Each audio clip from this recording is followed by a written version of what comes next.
It doesn't quite roll off the tongue like DWI or... I want you to step, bump, bump. You can delete that part. Hey, girlfriend. Hey, girlfriend. How goes it? It goes. Goes. It gratefully keeps going, doesn't it? Mm-hmm. Rolling with the homie. Good, let's do it. You ready? We get to talk about parenting. Parenting. Take a little detour Come on, vámonos. Everybody, let's go. from our intimacy, couples, relationship, and this is a whole other kind of relationship. And a whole other kind of intimacy. Yeah. It's not a compartmentalized conversation, even though it feels like a turn from our last couple of conversations around emotional intimacy and sexual intimacy and the connections over there. And then now today we're talking about parenting in the context of queerness and parenting in general. The reality is that everything is integrated, right? And so how we parent is also how we are teaching our kids intimacy, and how we engage with our kids around conversations connected to their bodies and love and care, and how was your day, and I'm validating you and I hear you and you're allowed to have your feelings are all building blocks of intimacy in general, that one day when our kids are having grown-up relationships, Yes, that part. these things come through then, right? And yeah, so it's certainly not a segregated topic, but it is a different topic. But also, for parents who are co-parenting and committed relationships, you're working on emotional intimacy between yourselves, you're working on emotional intimacy with your kids. You're trying to figure out how to balance having your adult relationship, the romantic, erotic component, while also being a parent. And those can often feel like very different camps, right? And so, yeah, like we get to just understand that they're all under the same umbrella of relationshiping and connection and intimating. So, like PWQ, parenting while queer. Yes. PWQ.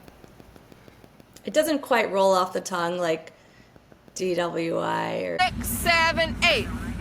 Right. So PWQ doesn't quite roll off your tongue like maybe some other things, but it Right. just popped into my mind. So, because I've only parented while queer, and you actually have not, tell us a little bit about not necessarily how you've, what is that experience like to have both parented in the context of a hetero relationship and then parenting really solo while queer? Those are two very different contexts in a way. So different. Wow, it's a great question. And it's a question that I haven't really thought about. I've just participated for 17 years, yeah? So my children are teens, and yes, for the first 8 and 9 years, I was married to a man. And in that relationship, it was very binary, and my experience at co-parenting with this person was very much the sharing of many duties. However, those traditional BS society roles were pretty much swapped. I was very much the breadwinner, and he, at many points during our marriage was the stay-at-home dad doing the stay-at-home things. And so that was interesting. And when I left the marriage and left with my kiddos, being back in the United States from living for so long in Japan, what I found is that even though my ex was that stay-at-home dad, I really moved into that role pretty effortlessly when we left. And being at home with the kids and working from home and being able to transfer my whole coaching business at that point to being at home versus in person was very easy, and I enjoyed being that mother to them in that way, and it became really something I looked forward to, like walking them to school and walking them home and being there for the major moments in their day. And so I loved that. Interestingly, my ex, I wasn't out right? I had left my marriage to then date, the first woman I dated. And my ex, probably about a year and a half in, through his internet sleuthing, was able to figure out that I was queer. And he then outed me to the kiddos. Oh, And there's a whole special component of parenting while queer when your kids don't know you're queer. yes, yes. And the thing is that he actually thought he was outing me, but the kids knew through our conversations and me introducing them to, by then, my second partner, and them realizing that mom was in a relationship with a person that's not a man. And when he spoke to them, and said whatever he said, the kids heard him say for the first time something that sounded like, well, is this not okay? Like, it really was like the first time that they probably questioned, like, oh, like, is she not supposed to be dating someone that she likes? And so then their questions to me were more along the lines of like, yeah, dad said this about what you're doing. And I had to explain that love is love. Even though they knew, but hearing someone else have a slant on it that it wasn't okay. Right. And not just someone else, but their dad Their that dad, they exactly. had been with all that time up until they weren't. Exactly. Yeah. So I would say that the journey has definitely it's been unique. And I've had some good exes from the hetero to the queer, and I've had some not so great ones. And my kids have been around several of those relationships. And it doesn't matter whether it's, hetero or it's queer, it's all impactful to the children, Yeah. to the babies. This is my cat baby. Yes. Cat parenting while queer. Very Cat. common. Very common Uh-huh. Uh-huh. to be a queer cat mama. Hey, I'm lesbian. I thought you were American. Yeah.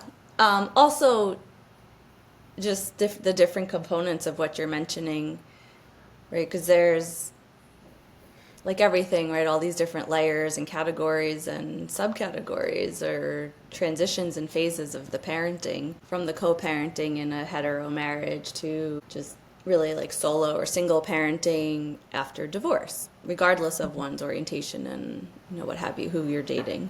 And then it's like as a queer woman, and then you're parenting, and then you're dating, which is still, it's like single parenting while dating. So whether you were dating men or women or non-binary folks or whomever, your kids are still now watching you date, which is also its own kind of experience, Yeah. right? And then to see who you be in relationship with, and that matters or doesn't matter to them, right? And it's just sort of these different components. And I think it doesn't sound like your kids had to really get used to the fact that you were dating in a queer context per se, more so than transitioning to the adjustment just of their life period. Right? And that happened to be a part of your journey and therefore their journey.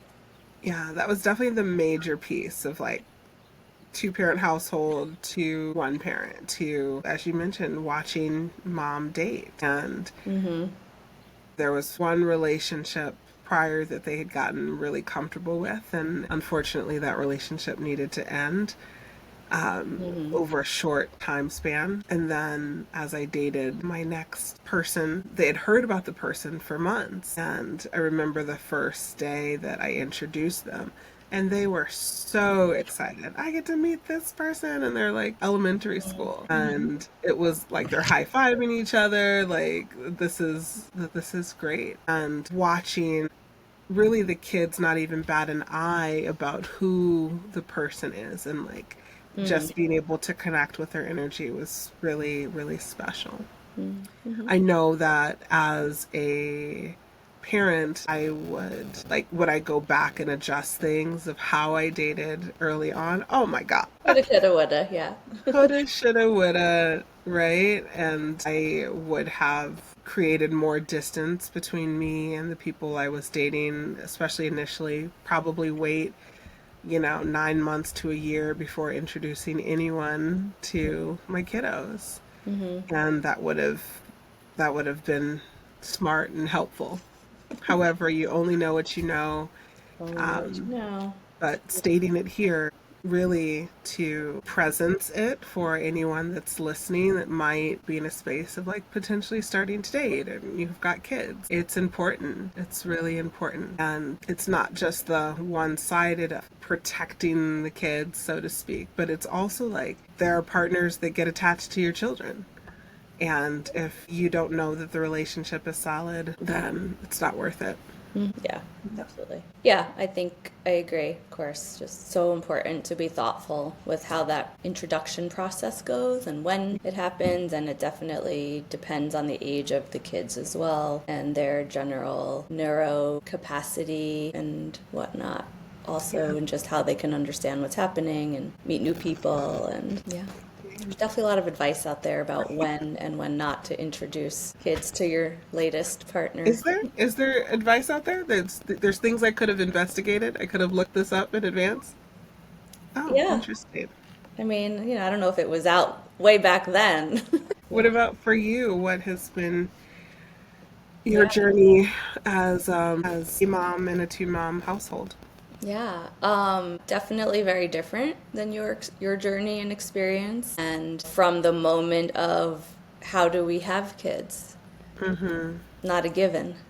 Yeah. And so starting from the conversations of how do we want to become parents? Who are we going to do this biologically? Who wants to carry? How is someone going to get pregnant? What are the pathways and the options? And so all of that was its own experience of research and trial and error and attempts and failures until the final success of IVF. And I was able to have my daughter. And so I think that from the get-go, it was super important to us to make sure that we had at least a little bit of queer. I mean, it's always been important to have queer community no matter what, friends and connections and whatnot. But certainly as we were evolving into becoming a two-mom household and being a queer family, wanting to know others like us, knowing that particularly where we ended up living, which is where I still live, was a much more homogenous community, as I'm sure I've mentioned in a handful of other episodes about the homogenous nature of where I live. Although, ever so little by little, it is diversifying in different ways. I did see a black person the last time I was there. I know. There was Yay, there was a black person. sighting. There are black people in this community. Yes, I had to go speak to them. Right, Anyway, right. as you were. Digression is beautiful. Yeah, so that's always been really important to make sure that we knew other two-mom families, two-dad families, and that even if, our kids were going to be somewhat minorities in their classrooms in terms of how their families looked, at least they still knew they weren't the only ones. But also, I mean, the beautiful thing about children is it doesn't matter who their parents are, as long as their parents are loving and attentive and caring and taking care of them. It doesn't matter what gender anyone is or identity or anything like that. And so they don't care. I'm curious, though, as my daughter gets older, because she's still elementary school age, and it's always been pretty normalized. And I'm curious, as she gets older, if she will come across peers who say homophobic things to her about her parents, if she will come to have any feelings about what her family structure and who her parents are, who we are, and curious about that. And time will tell.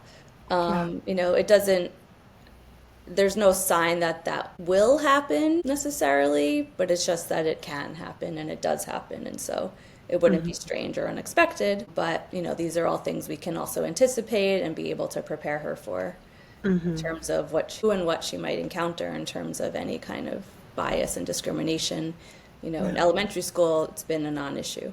Right. And, you know, I've always been the parent who, the minute I find out who her teacher is, I contact them, I ask them if they have books in their classroom with representation of different kinds of families, including two moms or two dads, grandparents, foster families, black, white, Muslim, Asian.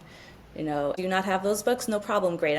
I'm going to send my daughter to school with a bag of books for your Nice. classroom, right? And just telling them early on of this, you know, and it's you know, but it's, again, queer parenting. And again, it's at elementary school age, there's a particular set of things that we think about and talk about that in high school are not necessarily part of the conversation anymore. But right now, that's still where I am. And so even things like Mother's Day and Father's Day, right? And these like hallmarkish holidays Right. that elementary schools love to make big deals about. And, you know, I like a Mother's Day, you know, not against it in any way, but it's like, okay, so there's a conversation to have there, right? And then less so for Mother's Day because she has two mothers. But then when it comes to Father's Day, right? And then, you know, in our family, at different points, we sort of divvied up, like, I'll take Mother's Day and my co-parent will take Father's Day, you know, and call it Mama's Day or something, just so we each get to have a day. And that has kind of dissipated over time. But either way, we would try to tell that to our child, hey, you can do whatever you want. You don't have to follow something. And the teachers are, oh, well, you know, do you have a grandfather or an uncle? And I'm like, OMG, right? Like, Right. So the children have to have a gendered person to make their cards for? Like, yeah, you know, so, but, and I don't know who else thinks about this because I've never heard honestly, a hetero parent wonder about this. The only ones that do is when one of the parents has died and now there's just a mom or there's just a dad because their, you know, hetero partner passed away. And so now there's a different conversation of, I don't know if I'm going to send my kid to school when they're making Father's Day cards because their father had passed away, right? So it's a different conversation, but it's curious. Yeah, I think it's interesting that some of the differences that I've seen for how children your daughter's age versus children my kids' age grew up is that you've had some assists from YouTube, definitely. Right. Some Disney, some Nickelodeon, where the media has changed and language has changed, and therefore attitudes towards queerness has shifted ever so slightly. And by being able to see those things, I feel like as I've interacted with my kids' peers and their parents, and all their parents know that I'm queer, there is a welcoming and an openness that is new, that wasn't present when they were younger, that I could feel is very much just the general heteronormative society kind of energy. And so it's felt really good to see how far things have shifted with attitudes. Yeah. Yeah. And it is really amazing how, you know, regardless of the political climate and all the things, you know, so far there's still access to shows and media and examples of queer families in both human form and animated form, and queer characters in mainstream movies, which like is a big deal because it didn't used to be like that just a short time ago, like you're saying, right? And I mean, I remember when my daughter was in preschool, maybe, and we're looking for different shows that she's watching, and also the beauty, right, of queer parenting in this internet, social media world is there's lots of community groups where you can ask for resources and what are the shows that your 4-year-old is watching and what books have these themes, and there's so many more resources that people can share and recommend and keep it going so that, right? And I remember finding some show, Diary of a Worm. Great show. Maybe it's a book. I think it's called Bug Diaries. Anyway, like the main character is this worm, and Worm had 2 moms, right? And it's like, it's not talked about like, oh, Worm, you have 2 moms. It's just like, Worm is getting ready for something, and one mom is like wearing a bandana. One worm mom is wearing a bandana, and one is wearing an apron. Actually, now that I think about it, that's funny. Right? But it's just those are worms' moms. Like it's just like Mhm. Spider's parents are over there, and these are Worm's parents. It's just part of the community, right? But just these things that I looked for to just continue to expose my child to it being normalized and like a no big deal. It's not as common as a mom and a dad, Mhm. at least here, Right. but it's just as good as everything else. What do you think that you've been able to give your daughter as a result of having two moms? It's a beautiful question. You know me, I like to think through these things. Take your time. I think I don't know if it would have been different because we also both are who we are, and regardless of who we would have been in relationship with. But just having conversations about queerness, about diversity in a particular way, about different ways children can be, and families can be, and parents can be, and grown-ups, and relationships. And also, there's something certainly very special feeling about like a household of females and like girl power, right? And I mean, as you know, of course, and I'm not sure our viewers do, I'm separated from my child's mom, and we're still, though, very closely co-parenting. And so I say we a lot because we're still very involved in the sharing of the parenting of our child and all the things.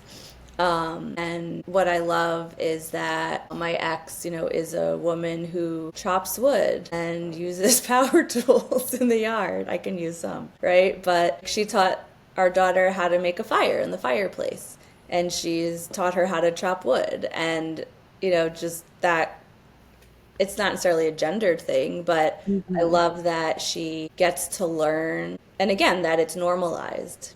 Actually, not just that she learns that women can do this, because in her mind she doesn't know that women can't, or Right. that women Anyone are ever taught said to that they not couldn't. be, right, that women are stereotyped to not be able to do certain things, right? She hadn't known that there were gender differences per se, because between the two of us, we do all the things, right? And so we cover all the ground, and so our daughter gets to see that, and I love that for her, and that she has access to learning these things, and just, again, the diversity of being female, and even just how we both look and how people regard us. And now that she's witnessing both of us dating as well, and, just more people, more women, really, just more different types of women in relationships, and different skill sets and all the things. So, yeah. I think just instilling a sense of pride has been important for us with her, to be proud of her family in general, but also like being proud to be part of a queer family. And little by little teaching her about, the history. But, she is not really interested in negative things in general. So Yeah. little by little, we'll get there. Yeah. Thanks for asking. Of course. There's so much to talk about when you think about parenting in general, and certainly parenting while queer.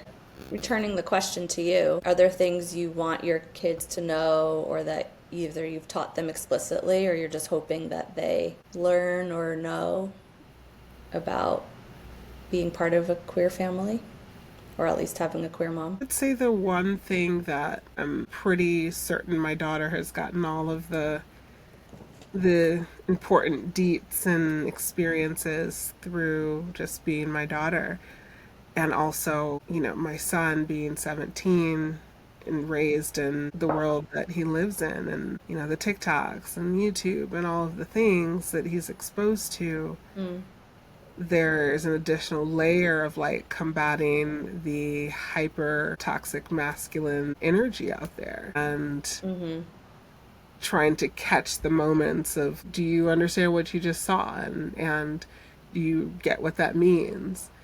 And being present enough to be with them in that conversation. And it's actually why I got on TikTok with my kids during COVID, during the pandemic. Like, I wanted to know what they were watching and understand the language and understand the lens in which they were seeing life. And it's really made a world of difference in how I parent, because I speak their language to, a certain degree, and I understand the references and I understand the trolling. And so something that might pass as like, I didn't, that was weird, I can catch it and offer a point of conversation, how we get to unpack that shit. Yep. Yeah, that's been important. Yeah, I'm super curious in another 5 to 7 years when, my daughter is closer to your kid's age. Just like what the content is going to include and how it will be same and different from now, and what will have evolved by then or not. And not even that. I mean, I think that that's a common thought where parents are like, my child is this age, I don't have to worry about phones and all that stuff until, however long from now. But, it's really right around the corner. I would say more like 2 years for you. When even if you're not giving your daughter devices, her peers will have devices. I don't want to hear that. I'm just kidding. Even if your daughter, you're not getting her a device, like her peers will have devices and she will be sucked into the, Yeah, I don't mean that she's not gonna like watch a TikTok video until she's 15. I don't think I'm that naive, but she won't be sitting at home on the couch scrolling for hours watching things yet, right? At least while she's home and I have an eye on her. Until she's at a certain age where we are comfortable with her having such a device and access to the things. Understood. Yeah. Well, we're queer. We're here. We're fabulous. Don't fuck And we're with us. parents. And we're parents. Oh yeah, that was nice. I was going with like the queer chant. I was with you. I mean, it's Pride Month, so It is. Happy pull out all the Pride. stops. Would you say this has been fun? Often when we end our podcast, you say, "This has been fun," but sometimes you say, "Not really." Every now and again. Yeah, I would classify this with the not reallys. It's not fun. It's also, with parenting, there's a certain level of like responsibility. Well, I'm glad that we touched upon this today. Well, thanks for joining us today, everyone. I hope this was useful in some kind of way. And if there's more you'd like to hear around parenting and queerness, let us know. Drop a comment. Definitely. Don't forget to like and subscribe. Thanks for joining us today. Okay. Bye, girlfriend. Bye, girlfriend. Thanks for joining us on the Love Beyond Limits podcast. If you enjoyed our conversation, please feel free to subscribe and stay tuned for more episodes. Be sure to follow us and join us next time.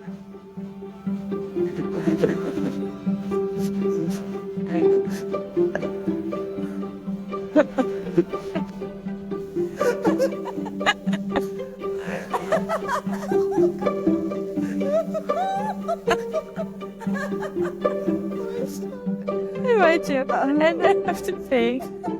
Okay, we gotta do it. Be sure to follow us and join us next time as we continue to break boundaries and celebrate love in all its forms.